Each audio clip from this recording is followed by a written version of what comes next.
Seguimos con el profesor Antonio de la Cruz, presidente de Interamerican Trends. ¿Cómo estás, profesor? Bienvenido. Feliz año, que creo que no habíamos hablado, ¿verdad? Este 2022. No, Carla, muy amable estar contigo. Un feliz año, sí, me encanta volvernos a Y, ver. igualmente para mí. Profe, voy a empezar por esto. Esta tarde tuve oportunidad de hacer pregunta a Nichols, el subsecretario de Estado para el Hemisferio Occidental, y bueno, estaba todo centrado en esta cumbre de las Américas. Allí no especificó si iban a invitar a Juan Guaidó, porque recuerdas que la primera vez en la cumbre de la democracia, senadores como Marco Rubio y también desde de la Cámara le reclamaron, ¿no? Que la Casa Blanca no hubiera extendido una invitación más rápida, como que lo dejaron para última hora al gobierno legítimo de Venezuela. Pero aquí tampoco lo respondió, dijo que eso dependía de la Casa Blanca y que ellos se iban a encargar. Y en el caso de la pregunta de esta servidora, más allá, porque yo sé que ellos han dicho que es una fanfarronería de Rusia, eso del envío de tropas a Venezuela y a Cuba, pero le pregunté, más allá de esa amenaza, ¿ustedes tienen conocimiento real de cuál es el equipo militar, técnico que Rusia tiene en este momento? No el que piensa enviar supuestamente, sino el que ahora ya está en Venezuela. Y me dijo que él no iba a responder, usó la misma palabra del secretario de Seguridad Nacional en esa rueda de prensa en la sala de prensa de Casa Blanca, y dijo que era una fanfarronería, pero que si Rusia se atrevía a hacer esto, ellos iban a actuar de manera decisiva. Pero, ¿qué nos dirías tú sobre este asunto? ¿Por qué no responden sobre este tema a una pregunta como esa, más allá de lo que ya se ha dicho? Que ellos parecen no restarle importancia. Ok, aquí tendríamos que ver que esa es la posición del Pentágono. Okay, aquí la toma de decisión en un conflicto de guerra, el Pentágono es la voz cantante. Entonces, en ese sentido, ¿qué ve el Pentágono? Hagamos la pregunta. ¿Qué ve el Pentágono? ¿Qué ve el Comando Sur? Que están viendo todo ello en esa reunión. Ellos lo que están viendo es que Rusia no tiene la capacidad para instalar bases con militares en tanto en Cuba como en Venezuela. No hay esa capacidad porque hoy Rusia tiene desplegado 150.000 hombres en la frontera con Ucrania. Tiene una gran cantidad muy alta también sosteniendo el gobierno de Assad en Siria, y hay un número importante. Y tienen también desplegó después de la salida de los Estados Unidos de Afganistán un grupo no tan importante como en estados anteriores de militares también en la frontera con Afganistán. Entonces, cuando ellos tienen esos números, el Pentágono, ellos dicen no hay capacidades para poder desplazar una fuerza que amenace la seguridad de los Estados Unidos. Entonces ellos saben que es un juego de narrativas para poder entrar en esa negociación, porque quieren equiparar, los rusos si quieren equiparar Venezuela con Ucrania. Para los Estados Unidos no tiene el mismo nivel, porque ellos consideran que Venezuela es doméstico, no es tan importante en términos de lo que representa Ucrania para Europa. Recordemos que es básicamente la antesala a estar a Rusia, y por eso Rusia lo ve como una amenaza a su seguridad, ¿verdad? Okay. Porque dice, estamos muy cerca, y aquí básicamente lo que más le teme Putin es que se alinee con la OTAN y que instalen equipos que tengan alcance a Moscú, y ahí sí es realmente para ellos una línea roja. Por eso Putin pega el grito al cielo, porque ellos ven que eso sí amenaza, aunque no esté ligado directamente con los Estados Unidos, pero sí es una gran amenaza para Moscú. Entonces, ¿qué ocurre? Para el Pentágono es una blufonada.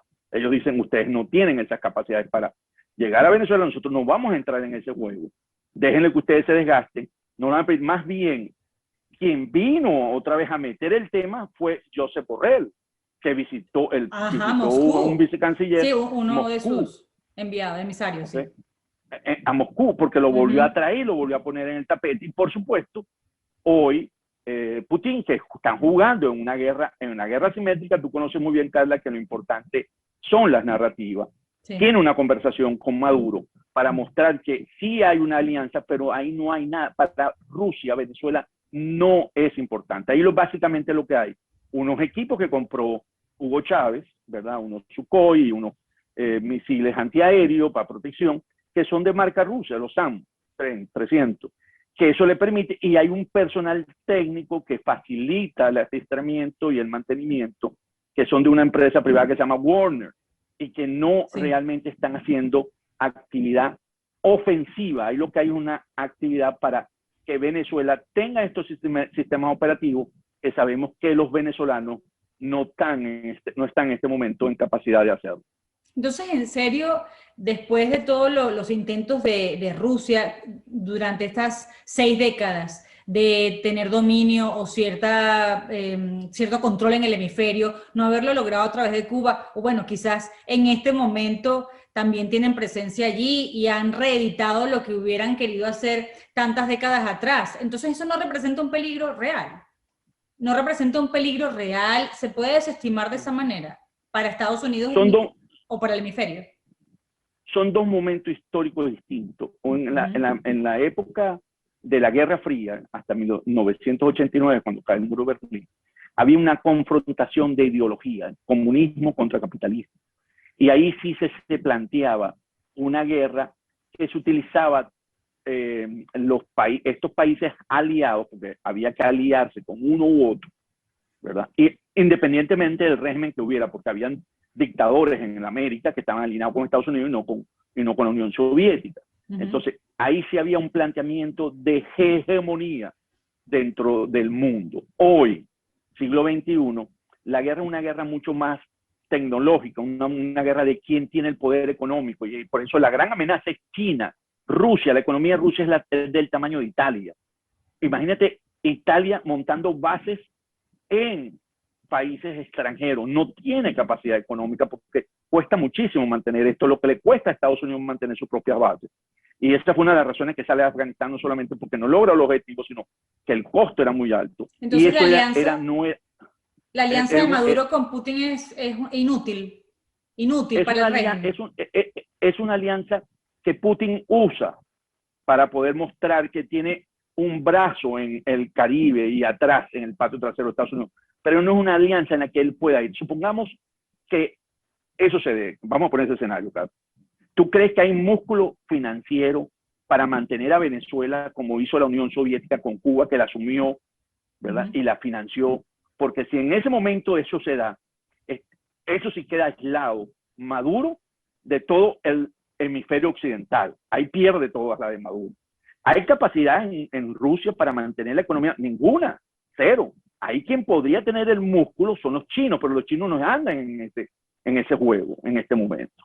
O sea, por eso que para Rusia es una blufonada, porque si eso fuese el caso, si a Cuba se le presentara ese caso, Cuba le pediría a Moscú que no le mande las tropas, porque ahorita ellos andan buscando un acercamiento con la administración Biden para que les flexibilice todo lo que son remesas, cruceros, porque esos dólares sí llegan. Lo de Moscú va a costar mucho. Ahí vamos a hacer una lectura al regreso de la pausa, de por qué Cuba sí le diría a Rusia que no cuenten con ellos, pero por qué Maduro sí sostiene esta llamada con Putin, a pesar que también está buscando un acercamiento que le flexibilicen las sanciones. Hay una mesa de diálogo allí tambaleando, pero existe como única opción que el mundo quiere ahora abordar. ¿Por qué le convendría? ¿Por qué Maduro sí habla con Putin y sí sigue adelante con esta fanfarronería y no más bien lo ve del lado que le conviene con las democracias más importantes del mundo intentar un acuerdo? Regreso con el profesor Antonio de la Cruz en unos segundos nada más. Quédense. Antonio de la Cruz nos acompaña en esta parte del programa. Dejábamos ese interrogante, ¿por qué Cuba sí rechazaría el envío de tropas de Rusia, un escenario hipotético obviamente, ¿no? Y Maduro más bien hoy le dice al mundo que está más firme que nunca esta supuesta alianza, si quiere negociar y quiere que le flexibilicen las sanciones? Porque el mensaje de Putin es, por supuesto, para los Estados Unidos, diciéndole, nosotros todavía tenemos una influencia y podemos hacer en Venezuela una cabeza de playa. Pero desde el punto de vista de Maduro, es un mensaje para los factores democráticos, Carla, donde él dice, yo estoy a nivel de los grandes, y seguir construyendo esa imagen de fortaleza que no la tiene. Él no la tiene. Él en este momento es un elemento que usa Rusia y que él quiere, pero no para los Estados Unidos. Él está intimidando es a los factores democráticos internos nuestros, que es una narrativa que están creando de que el país va por buen camino, de que son amigos de Putin, que Putin los va a ayudar. Putin sí ha ayudado es a Nicaragua desde el punto de vista del voto en la ONU, en el Consejo de Seguridad. Entonces, mostrar ese músculo en la que dice nosotros, entonces nuestros factores democráticos empiezan internamente a creer en esa narrativa, como lo han venido haciendo con una serie de eventos, como de decir que en Venezuela se produce 1 millón de barriles día, que no es cierto, ¿verdad? No es falso, y que estamos exportando 800.000 barriles, porque necesita generar esa narrativa para crear en los factores democráticos que Maduro está más duro que nunca, y es falso. ¿Por qué es falso, profe? ¿Por qué es falso? Porque los datos, y tú lo conoces, que todos sabemos cuando lo manejamos, los números por la OPEP y por Tanker Tracker, Venezuela lo que produjo promedio año, el año pasado, fueron 551.000 barriles, 553.000 barriles. Y el año pasado produjo 501.000. Carla, aumentar esa producción de 500 a 1 millón, se necesitan alrededor de unos 45.000 millones de dólares. ¿Tú crees que en Venezuela lo hay? En Venezuela no lo hay. Rusia no los tiene tampoco. Entonces eso no es cierto. Ahí no hay. Ahí lo que pasa es que hay una narrativa para convencer al sector privado de que es bueno ir a la normalización, porque viene la economía petrolera, porque lo que existe hoy en Venezuela es la economía del bodegón, es el lavado de dinero, de las actividades ilícitas. Por la actividad ilícita y por remesas entran 10.000 millones, y una empresa no puede entrar a lavar dinero desde el punto de vista de actividad productiva, ¿verdad? Porque puede ser sancionada por los Estados Unidos y puede perder la empresa. Y en exportaciones, que es el otro boom que dicen, apenas se exportó promedio año. En el 21 fueron 483.000 barriles. El año pasado se exportaron 487.000. O sea, tampoco es cierto que hay esa bonanza de exportación. Es como cuando dijo que hemos superado la hiperinflación. ¿Cuál hemos superado si ahora la inflación es en dólares? Entonces te pregunto, lo peor de esto es que quienes están lavándole la cara a Maduro, tratando de mostrar una Venezuela que no existe, como si Venezuela hubiera cambiado, como si comenzara a existir allí prosperidad, lo están haciendo a cambio de una promesa que Maduro nunca les va a cumplir. Correcto. Porque no tiene la capacidad de proveerles esa prosperidad. Correcto, porque ¿qué ocurre? Supongamos que todos estemos de acuerdo y los factores democráticos se alinean y dicen, esto es cierto, y el año 2022, mientras no se flexibilicen las sanciones, que por lo que acaba de ocurrir en darle un año más para proteger el bono PDVSA 2020, que es el que tiene atado el CIRGO, las acciones del CIRGO, que lo acaba de hacer hoy la FAC, eso indica que sigue siendo la política de Estados Unidos una política para apoyar a los factores democráticos en preservar los activos, ¿verdad? Vuelve a haber otra señal clara. Él no va a tener la capacidad de poder generar ingresos suficientes para seguir. Y el hecho lo vimos, Carla, en Barinas.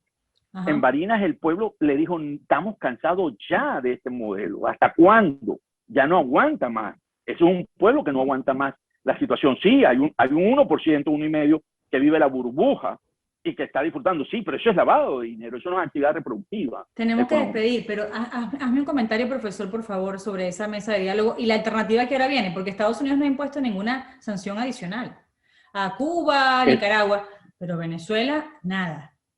Es cierto que se ha quedado con, como lo llaman ellos, las herramientas, la caja de herramientas, de que consigue que con esto es suficiente para mantener esa presión y que hasta ahorita no necesita otra, porque lo que sabe que le hace daño a Maduro es lo que está ocurriendo ahorita, en este momento, y está buscando cómo llegar a un acuerdo en términos de que ambas partes busquen una solución. Lo sigue forzando.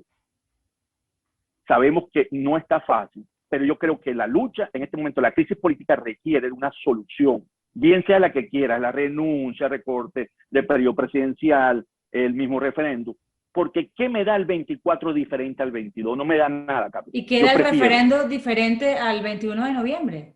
Si todo está bajo el control del mismo tirano, no ha cambiado nada. El CNE, no es sospechoso que el CNE haya dicho que sí se puede hacer un referendo, no es una trampa esto. La información que yo manejo, Carla, es que dentro de las Fuerzas Armadas, si el referendo revocatorio se da, ellos lo van a proteger. Esa es la información que yo manejo. Búscate fuentes de ahí, ¿verdad? Porque eso es lo que yo estoy manejando. De que ellos, porque es lo que le permite a ellos, frente a la nación, poder tomar una decisión y no se están rebelando contra lo que implica el estado de Maduro y compañía. Profe, te dejo ahí con esa. La analizaremos en otros programas. Muchísimas gracias, como siempre, por participar aquí en Aló, buenas noches. Muchas gracias, Carlos, un placer. Cuídate mucho. Igual, el profesor Antonio de la Cruz con nosotros, y así les digo, chao mundo.